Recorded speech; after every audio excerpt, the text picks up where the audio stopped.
Bonsoir et bienvenue pour ce lundi soir.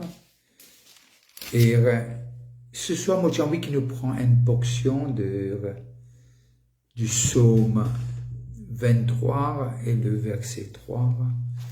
Et ce psaume de David, il dit nous, il raconte nous, un psaume qui est très connu et qui est dit un peu partout. Et il dit, David dit quelque chose, il dit de ce que l'Éternel est mon berger. L'Éternel est mon berger. Et arrive au verset 3 de cette psaume, il dit, il restaure mon âme. Peut-être le titre qui m'a envie de donner pour cette portion de l'Écriture, il est le Dieu qui restaure. Il est le Dieu qui restaure. Et Proverbe le chapitre 24, Proverbe 24, le verset 16, dit nous, Proverbe 24, verset 16, dit nous, car 7 fois le juste tombe, et il se relève, car 7 fois le juste tombe, et il se relève.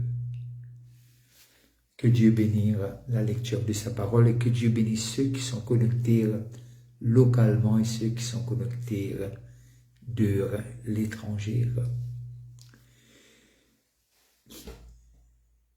Et David y écrit, une date exacte que le psaume 23 y écrit, mais il y a une hypothèse qui fait nous croire que ce psaume-là y écrit à la fin de sa vie, presque à la fin de sa vie.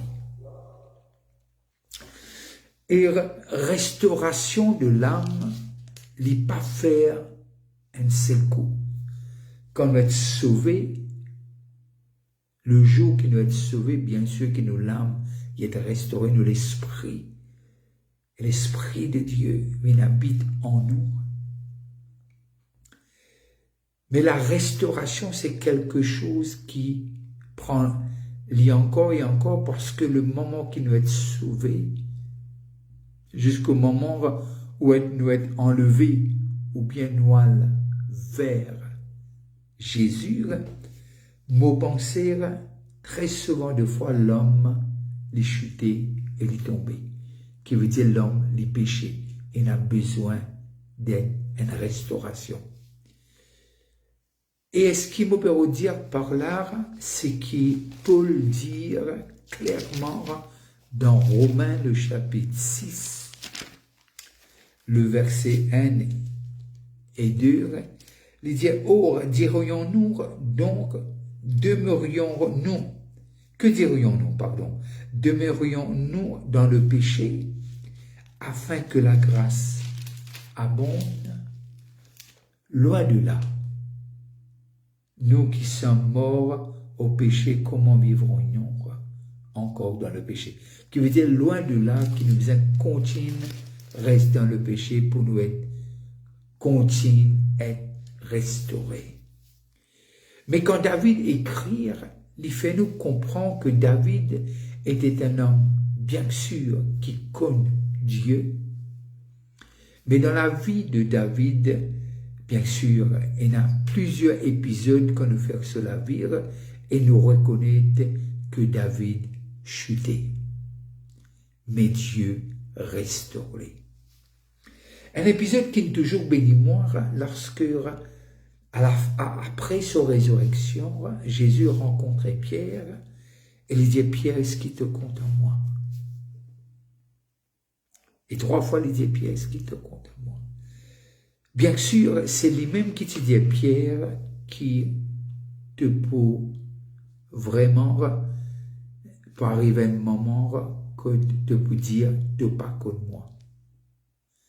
Et nous arrivons à trouver que Pierre, 3 fois, les reniait Jésus.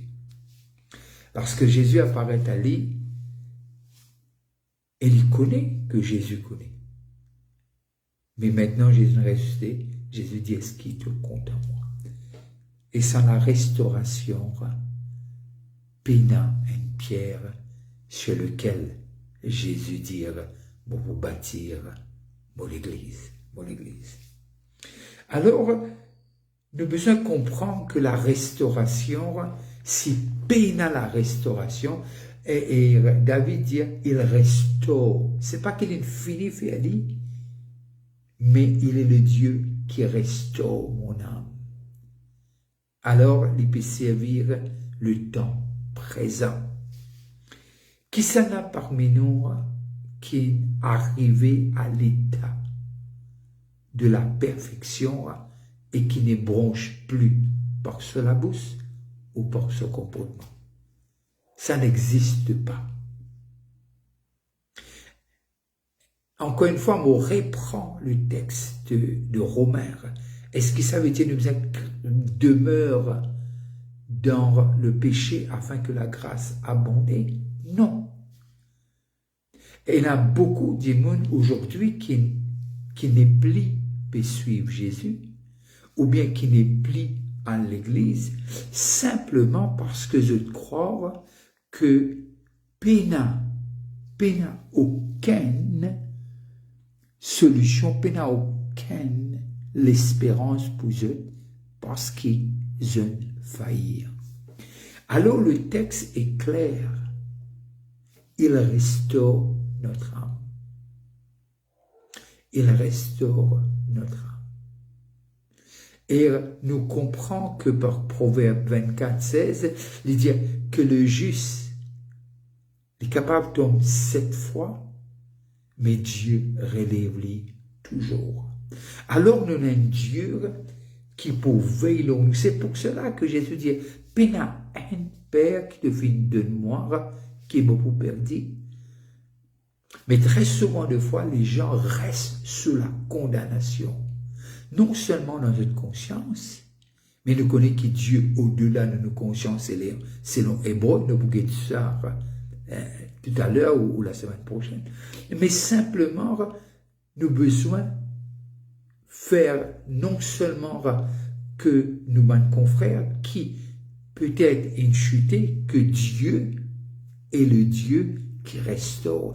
Une âme pour Jésus, c'est quelqu'un qui a un prix énorme.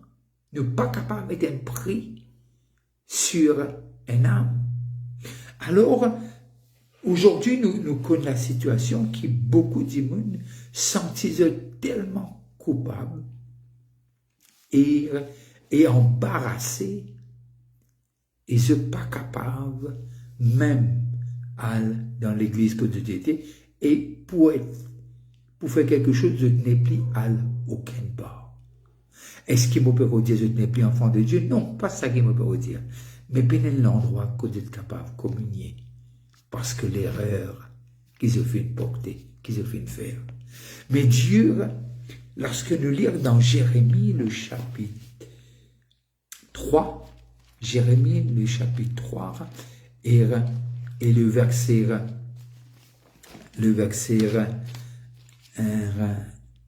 le chapitre 3, le verset 22, et voilà qui le prophète dit. Et nous avons plusieurs prophètes et qui se disent. Et nous commençons par Jérémie, le chapitre 3 et le verset 22. Et 3, 22 de Jérémie dit nous, revenez enfants rebelles, je pardonnerai vos infidélités. Nous voici, nous allons à toi, car tu es l'Éternel, notre Dieu. Revenez, enfants rebelles, je pardonnerai vos infidélités nous voici, nous allons à toi, car tu es l'Éternel, notre Dieu. C'est pour cela, quand le fils prodigue, enfant de son père, a quitté la maison de son père, il est parti. Bon, c'est une parabole qui nous connaît assez bien.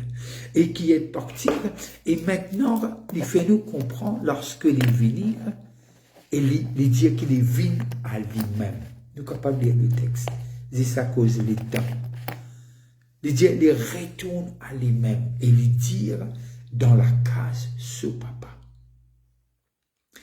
Et si nous arrivons à comprendre le texte, nous arrivons à comprendre, c'est pas que dans la case, ce papa. Mais qui ça là, ce papa était, qui est son père? Et lorsque les pense de ce papa, les réaliser que ce papa est quelqu'un de bon. Et comment il traite ce ban serviteur, maintenant que lui qui est fils, il a quitté la maison de son père. Mais lorsque il rentre en lui-même, il réalise que le DNA de son père est en lui. Il connaît la voix de son père. Il connaît combien bon son père est. Et l'histoire raconte-nous, c'est bien de lire ce parabole, même avant d'aller se coucher ce soir. Et je suis sûr, je ne vais pas dire si vous avez du temps, on peut trouver du temps. Mais simplement, lui dire, mot pour aller, mais lorsqu'il retourne vers son père, qui a le pouvoir de le restaurer, le père, le parabole de nous, le père vit, déjà le père trouve lui, le père vient vers lui. Et ce que le père dit, il dit, mettez un vêtement, etc., fait une fête. Mais il y a quelqu'un qui n'était pas content. C'était son frère. Même DNA, les deux, même papa, mais pas content. Parce que pour le frère, tu es parti, c'est fini. Mais pour le père, non. Un père ne perd jamais un fils. Il est, son nom est le restaurateur qui est toujours là, présent. Si ce soir on peut cause avec un quican, je ne sais pas qui faire toi, détourne-toi vers Dieu. Qui situation? Mais moi j'ai envie de dire à toi que ton papa, les restes ton papa indépendamment de réaction de ton frère ou de tes sœurs. Retourne vers le texte de Jérémie. Revenez, enfants rebelles, je pardonnerai vos infidélités. Alors le texte montre-nous l'icône nos positions, l'icône nos situations, l'icône nos infidélités, l'icône nos péchés, l'icône nos manquements, l'icône le mal qu'on a fait. Il sait tout. Mais quand même, revenez et les dire enfants. Les réappelle-eux, pour ne pas dire y appelle-eux, enfants. Les pas appelle-eux étrangers. Les pas appelle-eux un autre nom, à part enfant. Et il décrit enfant infidèle. La restauration, c'est le Dieu que nous servons. Il est le restaurateur. Alors, c'est le Dieu qui nous aime et qui a donné sa vie pour nous. Si on peut arriver à comprendre la souffrance de Christ pour un humain, pas qu'on est comme un milliard d'humains morts sur la terre là. Aujourd'hui, il y en a à peu près 8 milliards. Mais pas connaître combien de morts sur la terre à partir de la création. Mais Christ est mort pour chacun d'entre eux. Et Christ est mort pour toi qui payes de moi. Alors, nous arrivons à comprendre le texte. Il est tellement flagrant. Le texte est tellement réel.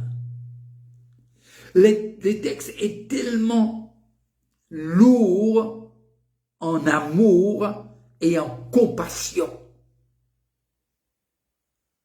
Et Dieu dit, revenez. Comment David dit, il restaure mon âme. Il restaure mon âme. Parce que nous prenons même prophète, même livre de chapitre 33 et le verset 8. 33, 8. Et voilà ce qu'il nous dit, Jérémie. Je les purifierai de toutes les iniquités qu'ils ont commises contre moi. Je les purifierai de toutes les iniquités qu'ils ont commises contre moi. Je leur pardonnerai toutes les iniquités par lesquelles ils m'ont offensé, par lesquelles ils se sont révoltés contre moi, par lesquels ils se sont révoltés contre moi. Le verset 9.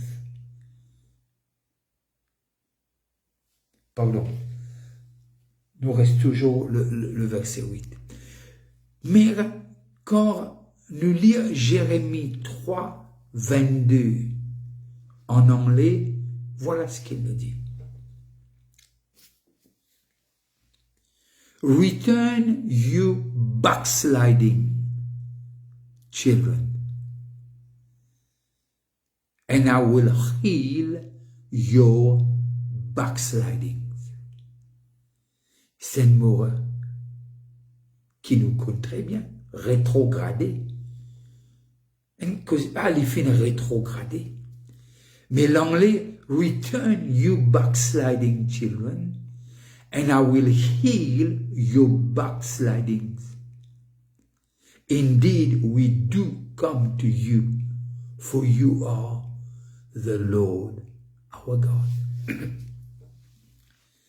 Nous arrivons à comprendre que ça quelques textes-là montrent-nous qu'il est le Dieu qui restaure.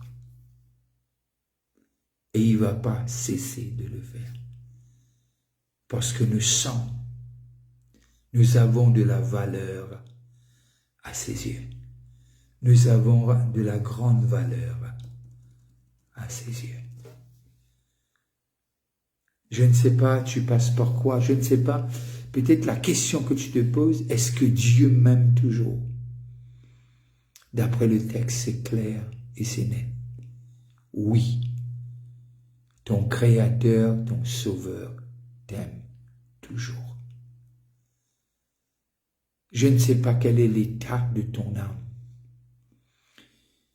David nous raconte l'épisode de Ziklag dans Samuel et nous apprend que tu lui dis, allez, mais mon âme, fortifie-toi. Moi, pas connaître qui peut garder toi loin de Dieu. Moi, pas connaître qui est capable d'arriver et qui ne fait toi loin de Dieu pendant des années, peut-être, ou des mois. Mais c'est ce soir, comme David, non seulement qu'il est notre bon berger, il est celui qui restaure.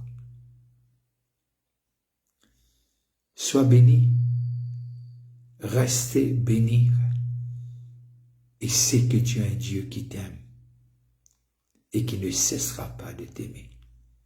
Alors c'est le moment de dire, Seigneur, je retourne vers celui qui est mort et ressuscité. Celui qui est mort à ma place et qui est ressuscité et qui prépare une place pour moi dans le ciel. Passez une très bonne fin de soirée. Si vous passez à table, je vous dis bon appétit. Restez connectés. On se rencontre jeudi à 7h et je suis sûr qu'on va entendre la parole de Dieu dans toute sa grandeur. Et dimanche, on se rencontre à 10h. Que Dieu vous bénisse, que Dieu puisse vous faire grâce en grâce. Et je sais qu'il y a parmi vous ceux qui sont malades, il y a ceux, même l'heure que je vous parle, je sais qu'il y a ceux qui passent par des opérations. Mais c'est que notre Dieu prend soin de ceux qu'il a choisis et ceux qui l'ont choisi. Bye bye et je vous souhaite une très bonne soirée.